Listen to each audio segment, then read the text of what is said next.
नमस्कार, आप देख रहे हैं निष्पक्ष न्यूज। आपके साथ मैं हूं रवि ठाकुर। दिल्ली हाईकोर्ट से अरविंद केजरीवाल को बड़ा झटका लगा है। हाईकोर्ट ने कहा है कि आबकारी नीति केस में केजरीवाल की गिरफ्तारी सही है। ईडी ने कानून का पालन किया और उसके पास हवाला ऑपरेटर्स और आप कैंडिडेट के बयान है। हाईकोर्ट के इस फैसले के बाद बीजेपी केजरीवाल के खिलाफ आक्रामक हो उठी, जबकि आम आदमी पार्टी ने हाईकोर्ट के फैसले को सुप्रीम कोर्ट में चुनौती देने का फैसला किया है।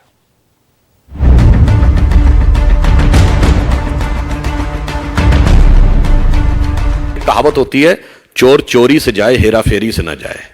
तो मुझे लगता है कि आम आदमी पार्टी को अब कम से कम इस निर्णय के बाद इस प्रकार के अनर्गल बयान देने से बाज आना चाहिए। वही कोर्ट संजय सिंह को बेल देता है तो लोकतंत्र की विजय है, और वही कोर्ट केजरीवाल जी को दोषी मानता है तो लोकतंत्र समाप्त है। दिल्ली हाईकोर्ट ने केजरीवाल की जमानत याचिका खारिज की और बीजेपी बल्लियां उछलने लगी। दलील यह कि अब तो अदालत ने भी केजरीवाल को गुनाह में शामिल मान लिया, लेकिन आम आदमी पार्टी ने कहा कि वो हाई कोर्ट के फैसले को सुप्रीम कोर्ट में चुनौती देंगे, क्योंकि ये राजनीतिक षड्यंत्र है। फर्जी सबूतों और झूठे गवाहों के आधार पर मुख्यमंत्री को कुर्सी से हटाने की साजिश रची गई। जो तथाकथित एक्साइज केस में हुआ है, उसको देख के समझ के ये बात कही जा सकती है कि ये पूरा का पूरा मामला मनी लॉन्ड्रिंग का नहीं, ये मामला हिंदुस्तान के इतिहास का सबसे बड़ा राजनीतिक षड्यंत्र है। ये पूरा का पूरा मामला फर्जी सबूतों और झूठे गवाहों पे आधारित है। इसका आधार ही झूठ है।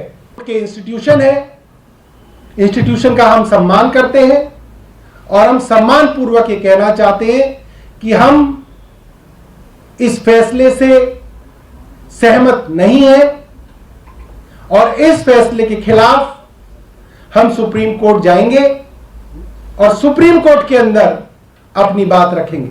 आज माननीय उच्च न्यायालय ने श्री केजरीवाल के संदर्भ में जो निर्णय दिया है, उससे तथ्यों के कठोर धरातल पर आम आदमी पार्टी का अहंकार चकनाचूर हो गया है। स्वघोषित कट्टर ईमानदार का किरदार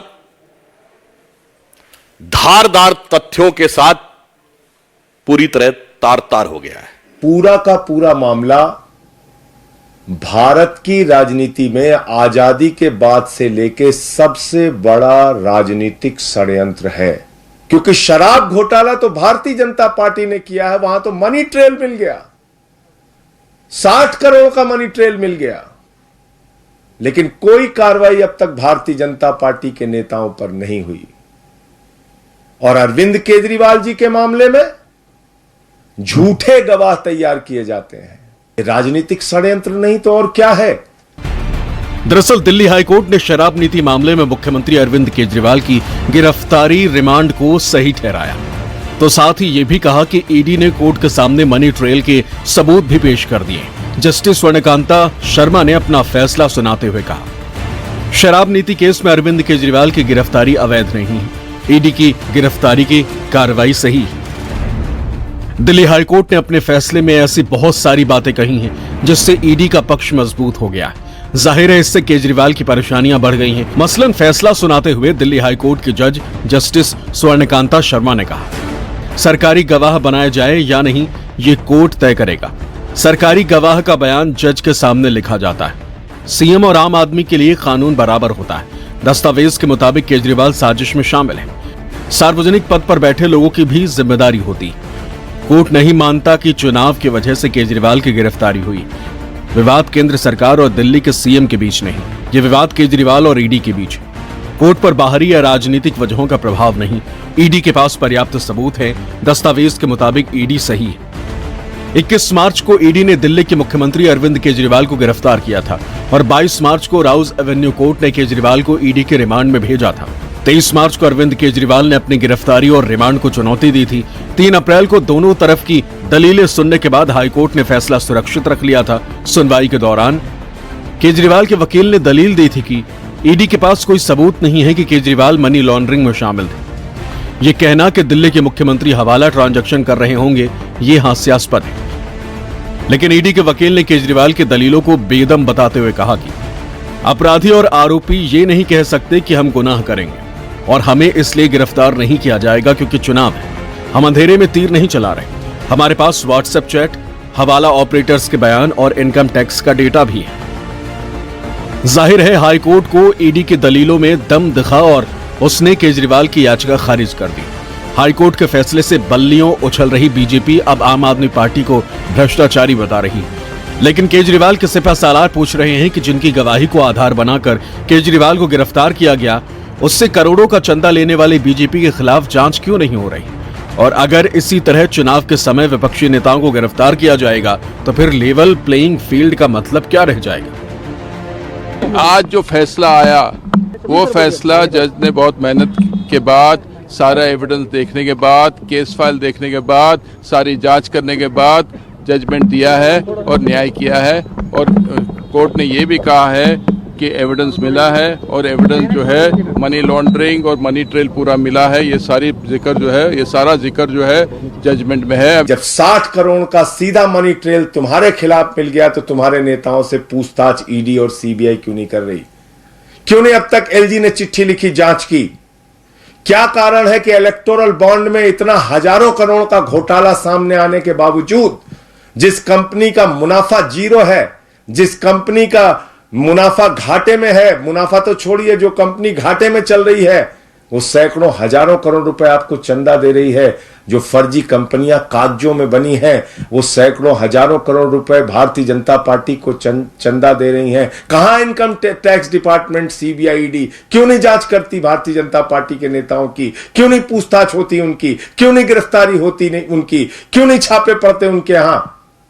तो इसलिए मैं फिर दोहरा रहा हूं कि यह पूरा का पूरा मामला एक गहरी राजनीतिक साजिश के तहत अरविंद केजरीवाल जी के खिलाफ बनाया गया है। बचने की जितनी भी गुंजाइश करिए, बचने का कोई रास्ता अब दिखाई नहीं पड़ रहा है। हाई कोर्ट के इस निर्णय के बाद भी कोई ये कहेगा कि जब फला फला क्लॉज के तहत एलजी पूछेंगे तब हम इस्तीफा देंगे। ये वो जो कहते थे आरोप लगते इस्तीफा दो, आज कहते हैं हाई कोर्ट से निर्णय के बाद भी इस्तीफा न दो। अब साफ हो गया कि केजरीवाल जी विगत 30-35 वर्षों से जेल के अंदर बाहर जाने का जो क्रम चल रहा था, वो तमाम नेता श्री लालू प्रसाद यादव जी से लेके शिबू सोरेन जी से लेके डीएमके के नेता करुणानिधि कनिमोझी, ए राजा से लेके अन्य नेताओं से रत्ती भर भी अलग नहीं है। पूरा का पूरा केस, मुझे नहीं लगता देश के इतिहास में ऐसा कोई भी केस हो जहां पे केवल आप सरकारी गवाहों के आधार पे, मैं तो बोल रहा हूं चांदनी चौक के पॉकेट मार को भी आप जेल में बंद कभी नहीं किया होगा कि किसी ने बयान दे दिया कि हाँ जी ये तो पॉकेट मार है, इसको जेल में बंद कर दो। लेकिन आप एक देश की one of the top political parties के तमाम नेतृत्व को बंद कर दिया। क्यों? भाई साहब, सरकारी गवाह ने बयान दिया है। गवाहों को डरा के, धमका के ईडी ने झूठे बयान लिए हैं।